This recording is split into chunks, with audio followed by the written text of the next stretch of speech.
रामनवमी के उपलक्ष्य में आप सभी लोगों को ढेर सारी शुभकामनाएं। हर वर्ष हम रामनवमी मनाते हैं, लेकिन क्या हम उनके जीवन से कुछ सीखते भी हैं? आज मैं आपको इस वीडियो में भगवान राम के जीवन से सीखे जाने वाली 10 ऐसी बातें बताऊंगा जिसे अगर हम अपनाएं अपने जीवन में तो हम अपने जीवन को भी सफल बना सकते हैं। Hello, this is Puran Sharma. I am a holistic lifestyle coach और मैं आपको इस वीडियो में 10 ऐसी बातें बताने वाला हूं जो हमें भगवान राम के जीवन से सीखनी चाहिए और उसे अपने जीवन में अपनाना चाहिए। नंबर 1, भगवान राम को मर्यादा पुरुषोत्तम कहा जाता है। तो उन्होंने अपने जीवन में सारी मर्यादाओं को पालन किया और उसमें से पहला जो मर्यादा थी वो थी कि अपने माता पिता का हमेशा सम्मान करना चाहिए, उनकी बातों का, उनके आज्ञा का पालन करना चाहिए। इसीलिए जैसे ही उन्होंने सुना कि उन्होंने अपने पिता के बारे में सुना कि उन्होंने कोई वचन दिया हुआ है जिसकी वजह से उन्हें 14 वर्ष की वनवास जाना है, तो उन्होंने उसे सहर्ष स्वीकार किया और उसके लिए उन्होंने कुछ नहीं कहा। दूसरी बात, अपने भाइयों से प्रेम रखें। बहुत ज़्यादा वो प्रेम करते थे अपने भाइयों से। जब वो वनवास जा रहे थे तो उन्होंने अपने राज्य को अपने छोटे भाई भरत को सौंप दिया क्योंकि उनसे वो बहुत प्रेम करते थे। अपने दूसरे छोटे भाई लक्ष्मण को जब युद्ध में रावण ने मूर्छित कर दिया था तो वो बहुत दुखी हुए, उनके लिए बहुत रोए और उनके पास ही बैठे रहे तब तक जब तक हनुमान संजीवनी बूटी लेके नहीं आए। इससे ये पता चलता है कि आपको अपने भाइयों से प्रेम करना चाहिए। तीसरी बात, वो अपनी पत्नी से बहुत प्रेम करते थे, उन्हें बहुत सम्मान देते थे। इसीलिए जब वो वनवास साथ में जाने के लिए राजी हुई तो उन्होंने उन्हें पहले तो मना किया, लेकिन जब वो मानी नहीं तो जब वो उनको लेके चले तो उन्होंने उनका पूरा सम्मान किया, उनका हमेशा ध्यान रखा, हमेशा उनसे प्रेम करते रहे। उन्होंने अपने पूरे जीवन में सीता जी के अलावा किसी को भी उस नज़र से नहीं देखा, किसी को भी प्यार नहीं किया। वो सिर्फ और सिर्फ अपनी पत्नी से ही प्यार और प्रेम करते थे। तो ये दर्शाता है कि हमें अपनी पत्नी को कैसे सम्मान देना चाहिए, कैसा दर्जा देना चाहिए। चौथी बात, उन्होंने ये दिखाया कि वो हमेशा ही शांत रहते थे, हमेशा उनके चेहरे पर एक मुस्कुराहट रहती थी चाहे कैसी भी मुसीबत आ जाए। तो इससे हमें ये सीखने को मिलता है कि कभी भी कोई भी प्रॉब्लम आए आपके जीवन में हमेशा शांत रहें, क्योंकि जब आप शांत रहते हैं तभी आप अच्छे से सोच पाते हैं, सही तरीके से निर्णय ले पाते हैं और तब जाके आप उस मुसीबत का सामना कर पाते हैं। पांचवी बात, कभी भी अहंकार न करें, क्योंकि वो सारे शस्त्रों के बारे में जानते थे, अस्त्रों के बारे में जानते थे और वो स्वयं एक महाराज के पुत्र थे, लेकिन भावी होने वाले महाराज भी थे, लेकिन उन्होंने कभी अहंकार नहीं किया। वो ये मानते थे कि हम महाराज हैं या फिर राजकुमार हैं। वो हमेशा सबके साथ अच्छा व्यवहार करते थे। यहाँ तक कि जब सरयू नदी के किनारे उन्हें वो केवट मिले थे तो उन्हें प्यार से गले लगाया था, उनका भी सम्मान किया था, उनकी भी बात सुनी थी। उसके बाद जब सबरी ने अपने हाथों से झूठे बैर उन्हें खिलाने लगे तो उनको भी सहज से ही स्वीकार किया और उनके हाथों से झूठे बैर खाएं। जबकि अगर हम बात करें आज के ज़माने की तो ऐसे केवट की या फिर सबरी की तो वो एक जात पात के हिसाब से एक छोटे जात से होते थे, छोटे वर्ग से होते थे, लेकिन भगवान राम जो स्वयं भगवान थे उन्होंने इस बारे में नहीं सोचा, उन्हें सम्मान दिया, उनका प्रेम सहर्ष स्वीकार किया। इससे ये हमें सीखने को मिलता है कि हमें सबके साथ अच्छा व्यवहार करना चाहिए और इसी अच्छे व्यवहार करने की वजह से ही ये एक बहुत ही अच्छी बात हुई कि वो जब भी किसी के साथ भी अच्छा व्यवहार करते तो उनसे उनकी दोस्ती हो जाती, उनसे उनको मदद मिलने लग जाती थी। और इसी वजह से जब वो वनवास के लिए निकले थे तो वो सिर्फ 3 लोग थे, भगवान राम थे, उनके साथ सीता मैया थी और साथ में लक्ष्मण। लेकिन जब वो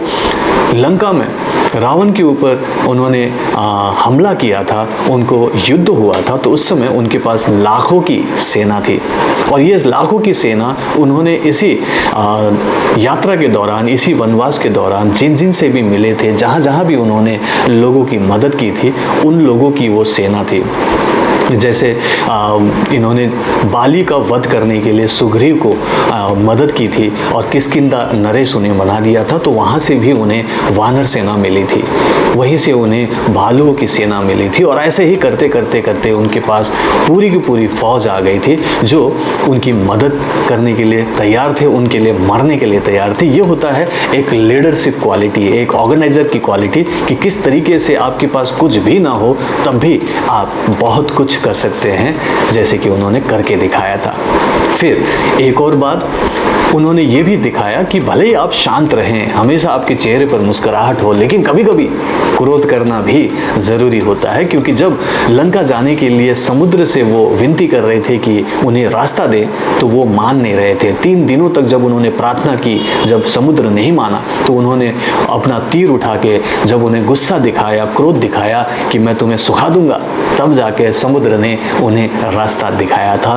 तो इसका मतलब है कि भले ही आप शांत रहें, हमेशा पॉजिटिव रहें, खुश रहें, लेकिन कभी कभी ऐसी मौके पर जब आपको क्रोध दिखाना हो, सामने वाले को आपको बताना हो कि आप कैसे क्या चाहते हैं, कभी कभी इस तरीके से बात करना भी ज़रूरी हो सकता है। ये एक क्वालिटी है, क्योंकि जब हम खुश हो सकते हैं तो कभी कभी क्रोध भी आ सकता है, और इस ऐसे मौके पर कभी क्रोध आ जाए तो वो कोई बुरी बात नहीं, और इससे आपका काम बन सकता है। और सबसे बड़ी बात उन्होंने क्या बताई कि कोई लोभ नहीं। उन्होंने किष्किंधा पूरा उन्होंने जीत लिया था और उसको सुग्रीव को सौंप दिया। वो लंका में गए, रावण को वध किया, पूरी की पूरी लंका उनकी थी, और लंका बहुत ही समृद्ध देश था, लेकिन उस पर उन्होंने कब्जा नहीं किया, वहाँ से कुछ भी लेके नहीं आए। वो विभीषण को उन्होंने उसे सौंप दिया और वो खाली हाथ वहाँ से वापस आए। इससे ये पता चलता है कि आपको अपने ऊपर जब पूरा भरोसा हो, आपको पता है कि सब कुछ आप पा सकते हो, सब कुछ आपका ही है, तो आपको किसी के पर बुरी नज़र रखने की ज़रूरत नहीं, आपको कोई लोभ रखने की ज़रूरत नहीं है। और फिर उन्होंने ये भी बताया कि कभी भी हिम्मत नहीं हारनी चाहिए। जब उन्होंने देखा कि वन में बहुत सारी मुसीबतें आ रही है, कई सारे राक्षस हैं, कई सारी बातें हो रही है, लेकिन वहाँ पे हिम्मत नहीं हारी। जब लंका से रावण आए और सीता को हरण ले करके चले गए, तब भी उन्होंने हिम्मत नहीं हारी, जबकि उनके पास ऐसा कोई संसाधन नहीं था, वो अकेले थे, लेकिन फिर भी हिम्मत नहीं हारी। और हिम्मत करके उन्होंने कहा कि मैं सीता को ज़रूर वापस लेके आऊँगा। और इस प्रण के साथ, इस निर्णय के साथ ही ये पूरी की पूरी कहानी शुरू होती है। और तभी जाके आज हम भगवान राम को भगवान राम मानते हैं, क्योंकि उन्होंने कभी भी हिम्मत नहीं हारी और हर तरीके से अपनी वचन का पालन किया।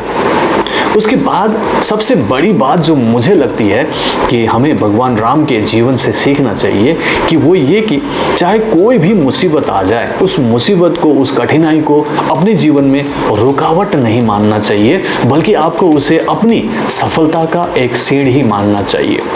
मैं आपको उदाहरण दे रहा हूँ, जैसे कि भगवान राम को कहा गया कि आपको 14 वर्ष की वनवास जाना है, तो उस समय वो राजा बनने वाले थे, उनको वहाँ अयोध्या की गद्दी मिलने वाली थी। अगर वो कहते कि नहीं मुझे राजा बनना है, गद्दी में बैठना है, तो उनके पिता सहर्ष स्वीकार करते और वो राजा बन जाते। लेकिन अगर मान लीजिए कि वो राजा बन जाते, तो उसके बाद क्या होता? उसके बाद कुछ नहीं होता। उसके बाद वो आराम से अपना राज्य चलाते, सुख सुविधा में रहते, अच्छे से खुशी खुशी जिंदगी काटते, लेकिन वो सिर्फ एक महाराज ही कहलाते। भले ही पूरे भारतवर्ष का महाराज हो, बहुत बड़े महाराज हो, लेकिन सिर्फ एक राजा या महाराज ही कहलाते, वो कभी भी भगवान नहीं कहलाते। भगवान वो तभी कहलाए जब उन्होंने अपने पिता का आज्ञा का पालन किया, जब उन्होंने वनवास जाने को सहर्ष स्वीकार किया, और जब उन्होंने हर मुसीबत का सामना किया, और फिर उस मुसीबतों को सामना करते करते करते जब वो आगे बढ़े, तब वो सफल हुए, तब जाके लोगों ने उन्हें भगवान मानना शुरू किया। इसीलिए अगर आपके जीवन में भी कोई कठिनाई, कोई मुसीबत आए, तो घबराए नहीं, ये सिर्फ आपकी सफलता का एक सीढ़ी हो सकता है। उस मुसीबत का सामना करें और उसके आगे निकले, तो आप भी एक सफल इंसान बन पाएंगे। इस वीडियो में इतना ही। मुझे मुझे विश्वास है कि आपको ये वीडियो पसंद आया होगा। अगर आपको ये वीडियो पसंद आया तो इसे लाइक एंड शेयर करना मत भूलिएगा। अगर आपने ये चैनल सब्सक्राइब नहीं किया तो इस चैनल को भी सब्सक्राइब कर लीजिएगा। मैं अगले वीडियो में मिलता हूँ। बहुत बहुत धन्यवाद। रामनवमी के उपलक्ष्य में फिर से आप लोगों को ढेर सारी शुभकामनाएं। धन्यवाद। Thank you. Reiki bless you.